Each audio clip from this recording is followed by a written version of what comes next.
Ever scratched your head wondering why your car can go faster than you're legally allowed to drive? It's like buying a dog that can speak French when you only understand English. It's puzzling, right? It's one of those things that make you go, Now let's get into this. Picture this, you have a car that can hit speeds that would make a cheetah blush, but you're only allowed to drive as fast as a snail on sedatives. It's a bit like having a microwave that can cook at the temperature of the sun. Sure, it's impressive, but who needs a lava cake that literally turns into lava? It's like being handed a paintbrush and a blank canvas, but being told you can only use one color, gray. Or better yet, it's like being given a kazoo at a symphony orchestra performance. So why do we find ourselves in this speed paradox? Let's shift gears and dig deeper. Imagine if humans were made to run only as fast as the slowest runner. Usain Bolt wouldn't be too thrilled, would he?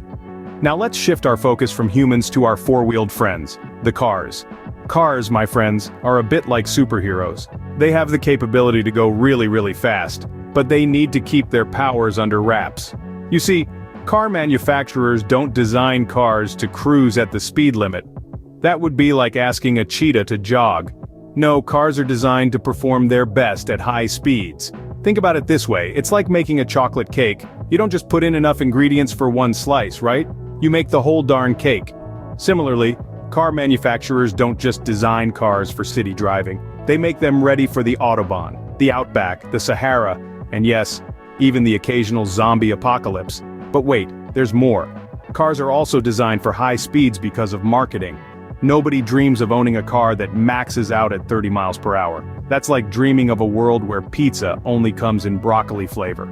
And let's not forget about global standards. A car made for the US needs to be able to handle Germany's autobahns and Italy's autostrade. So, in a nutshell, it's all about the car's performance, not your need for speed.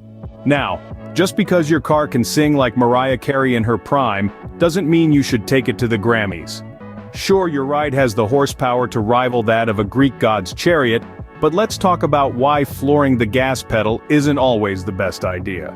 Picture this, going over the speed limit is like eating a whole tub of ice cream in one sitting. It might seem like a good idea at the time, but you'll regret it when you're getting a speeding ticket or stuck in the bathroom. And trust me, neither situation is particularly glamorous. Or imagine this, you're a squirrel with a stash of acorns. Speeding is like trying to bury all those acorns in one spot. You're putting all your risks in one place, and when the snow melts, you're left with a pile of rotten acorns and a hefty fine for exceeding the speed limit. Speeding isn't just about the fines though, it's also about the safety of you, your passengers, and the other folks on the road. It's like trying to juggle chainsaws while wearing blindfolds. Sure, it might sound thrilling, but it's a disaster waiting to happen.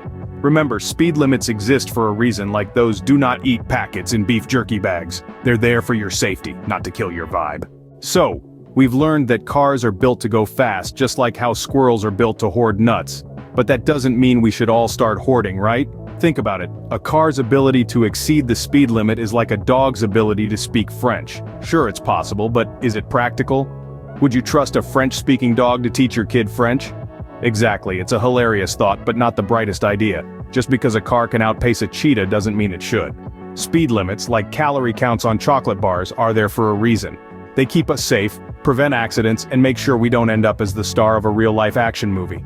So, next time you're tempted to test your car's top speed, remember, it's not about how fast your car can go, but about how safely you can get to your destination. Remember, just because your car can go that fast doesn't mean you should. Or in other words, don't use your French-speaking dog to teach a French class, it's just not a good idea.